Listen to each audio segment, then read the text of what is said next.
मैंने एक पोल कंडक्ट किया था अपने दोनों इंस्टाग्राम अकाउंट्स पे। ऑल थिंग्स बीइंग इक्वल, कौन बेटर स्प्रिंटर और जंपर होगा? वो एथलीट जिसके काव्स बड़े हैं या वो जिसके छोटे हैं? ये थे रिजल्ट्स। कंबाइंड रिजल्ट है ये। तो क्या मेजॉरिटी सही है? क्या छोटे काव सच में स्प्रिंटिंग और जंपिंग के लिए बेटर है? Let's find out. आगे बढ़ने से पहले मैं ये क्लैरिफाई कर देना चाहता हूं, आपके काफ की साइज ओवरली क्रिटिकल नहीं है परफॉर्मेंस के लिए, तो इस पे बहुत ज़्यादा फिक्सेट करने की ज़रूरत नहीं है। मैं चाहता हूं कि आप एनालिसिस के पीछे के थॉट प्रोसेस पे ध्यान दो, अगर आप एथलीट, कोच या मेडिकल प्रोफेशनल हो तो। इस वीडियो में हम अलग अलग पर्सपेक्टिव्स एक्सप्लोर करेंगे।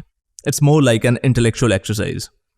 रियल वर्ल्ड सेटिंग्स में आपकी परफॉर्मेंस डिपेंड करेगी आपके unique combination of genetics, training, technique और बाकी फिजिकल एट्रीब्यूट्स पे। But what do you think about a person, like, I bring him up all the time because he's so odd, John Jones. Like, John Jones has the smallest calves of any man I've ever seen who's an elite athlete. And obviously, he's an elite athlete. He's one of the greatest fighters of all time.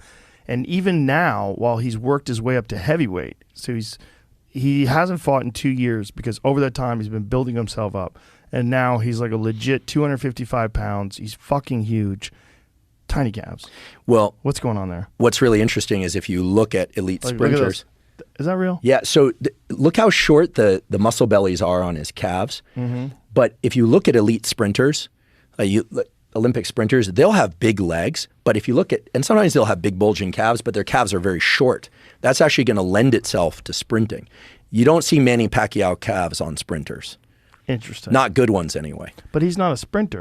No, but he's got a lot of explosive power from what I understand. Oh yeah. I mean, I'm not a knowledgeable about MMA. Pretty much everything I know about MMA I've learned from you and from Lex. इस video को मैंने 5 parts में divide किया है। पहला, the influence of genetics on calf size. दूसरा, the storage of elastic potential energy. तीसरा, metabolic cost. चौथा, पोस्ट डेवलपमेंट। और पांचवा, रोटेशनल इनर्शिया। लेकिन इससे पहले कि हम इन टॉपिक्स को डिस्कस करना शुरू करें, एक थॉट एक्सपेरिमेंट करते हैं। अब इस पॉइंट पे दुनिया में कई सारी रोबोटिक्स कंपनीज हैं। आप स्क्रीन पे रॉबर्ट प्लेटर को देख रहे हो। He is the CEO of Boston Dynamics. He used to be a gymnast. आपने देखा होगा बॉस्टन डायनेमिक्स के रोबोट्स को पार्कोर करते हुए। यहाँ पे आप देख सकते हो इस रोबोट को, जिसका नाम एटलस है, कुछ बहुत एथलेटिक मूवमेंट्स करते हुए। कुछ ऐसी भी रोबोटिक कंपनीज हैं जो ह्यूमनॉइड रोबोट्स बनाती हैं, जैसे टेस्ला का ऑप्टिमस। और अभी आप स्क्रीन पे देख रहे हो फिगर के CEO को पीटर डिमेंडिस के पॉडकास्ट पे। ह्यूमनॉइड रोबोट्स को बनाने के लिए आपको ह्यूमन बायोमैकेनिक्स की बहुत अच्छी नॉलेज की ज़रूरत होती है। Let's talk about the actual robot 1 second. I've got the stats in front of me, and I am curious. Its height is 5'6". Yeah. Okay, well, I'm about 5'4.5", so I can almost see eye to eye for it. But it's like you didn't make it 6 foot or 6'5" or 5 foot. Is this like, what's the average height and comfortable to humans don't find scary, can still reach on the top shelf? How do you think about the height? Yeah, there's a very laborious process we went through to get to the height, because there's like two there's like kind of almost two divergent things happening here. One is kind of from a physics perspective, you really want the height probably smaller than 5'6".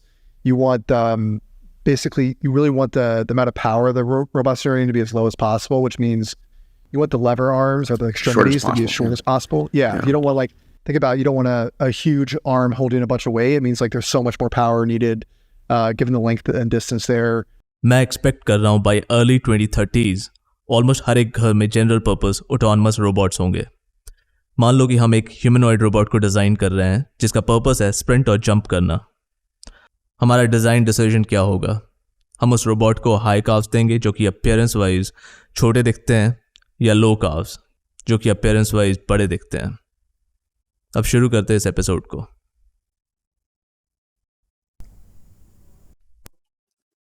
मैंने आपको episode 13 में बताया था हमारे काफ का जो सबसे superficial muscle है, जिसको हम गैस्ट्रोक्नीमियस बुलाते हैं, उसके इंसर्शन पॉइंट पे डिपेंड करता है कि आपके काव्स की मसल बेली शॉर्ट होगी या लॉन्ग।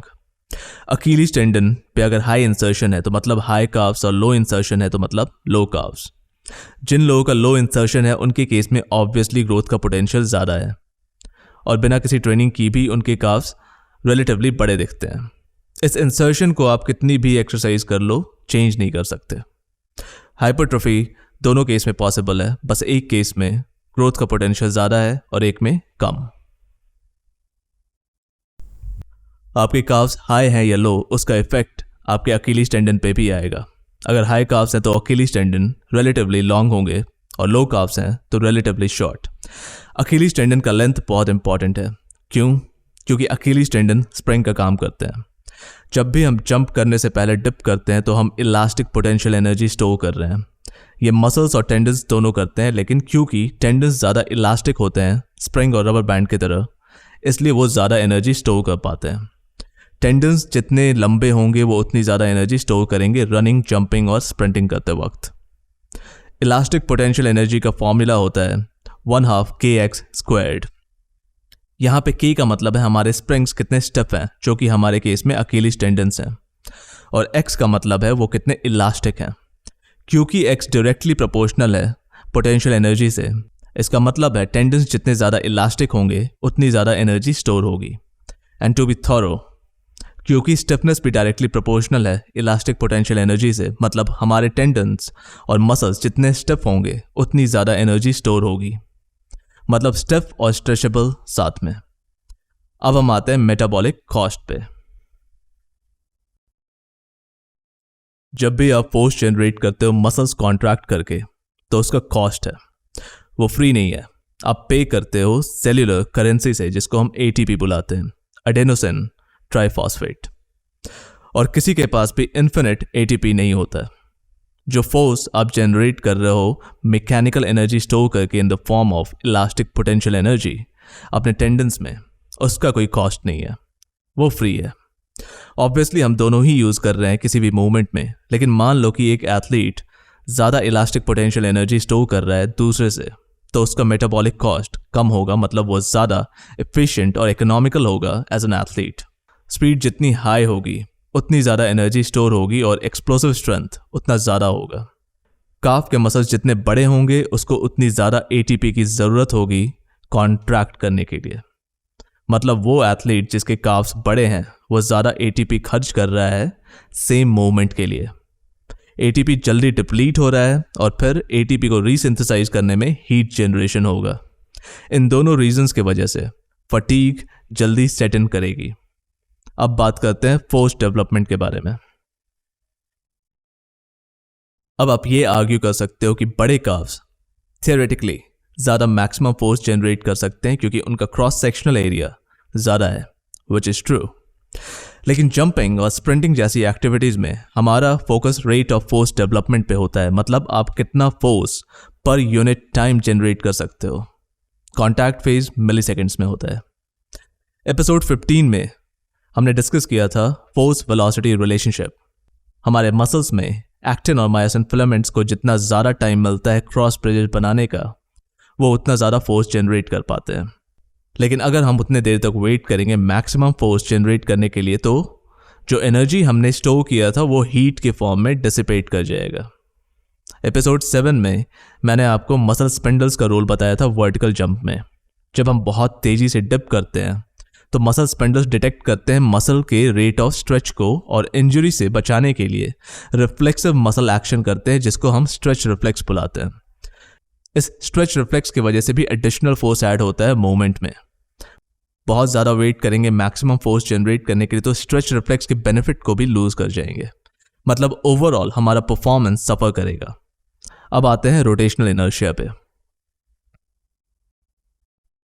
मनीषा इस डंबल को अपनी बॉडी से क्लोज लेके खड़ी है तो उसे लोड ज़्यादा नहीं फील हो रहा, लेकिन जब वो अपने आर्म को एक्सटेंड करेगी सेम डंबल का स्ट्रेस उसके शोल्डर पे काफ़ी बढ़ जाएगा, जबकि मास में कोई चेंज नहीं आया। एक्सपीरियंशियली सबको ये पता है, ऐसा रोटेशनल इनर्शिया की वजह से होता है। रोटेशनल इनर्शिया का फॉर्मूला पॉइंट मास के लिए I = mr², मतलब मास टाइम्स रेडियस स्क्वायर्ड है। यहाँ m तो हो गया डंबल का मास जो कांस्टेंट है, और r है डंबल की दूरी फुलक्रम या पिवट पॉइंट से, जो कि इस केस में मनीषा का शोल्डर जॉइंट है। फॉर्मूला आप ध्यान से देखोगे तो ये सिर्फ रेडियस नहीं, रेडियस स्क्वायर्ड है। मतलब रेडियस के बढ़ने की वजह से रोटेशनल इनर्शिया सिर्फ बढ़ नहीं रहा, बट वो एक्सपोनेंशियली बढ़ रहा है। मतलब वेट को होल्ड करना हार्ड नहीं, एक्सपोनेंशियली हार्ड होता चला जाएगा रेडियस जितना ज़्यादा बढ़ेगा। सिमिलरली हमारी बॉडी में हमारे काफ मसल्स का डिस्ट्रीब्यूशन जितने दूर तक होगा और मास जितना ज़्यादा होगा, इन दोनों की वजह से रोटेशनल इनर्शिया ज़्यादा होगा और उसका कॉन्सिक्वेंस क्या होगा? आपकी रनिंग इकोनॉमी, स्प्रिंटिंग और लॉन्ग डिस्टेंस रनिंग दोनों अफेक्ट होगी। जितने स्ट्राइड्स आप ले रहे हो रनिंग करते वक्त वो पूरा अक्यूमुलेट हो रहा है थ्रू आउट द रेस। एक स्ट्राइड में बहुत डिफरेंस नहीं पता चलेगा, लेकिन जब सारे स्ट्राइड्स को ऐड करोगे तो परफॉर्मेंस पे उसका इफेक्ट सिग्निफिकेंट होगा। सीम्स लाइक मेजॉरिटी सही थी इंस्टाग्राम पोल में। हाई कार्ब्स को बायोमैकेनिकल एडवांटेजेस हैं कंपेयर टू लो कार्ब्स, लेकिन कई सारे फैक्टर्स हैं जो हमारे परफॉर्मेंस को अफेक्ट करते हैं। जैसे एक एग्जांपल देखते हैं स्टेफन होम का। क्लियरली काफ़ी लो कार्ब्स हैं स्टेफन के, and he was a high jumper, not an ordinary one, but an Olympic gold medallist at a height of 5 feet 11 inches, जो एलीट हाई जंपर्स की height से काफ़ी कम है।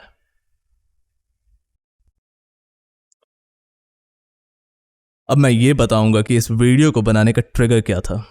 मैंने शैक की एक वीडियो देखी, सोशल मीडिया पे ट्रेंड कर रही थी। शैक एक लेजेंडरी बास्केटबॉल प्लेयर हैं जो अब रिटायर हो चुके हैं। शैक की हाइट 7 feet 1 inch है।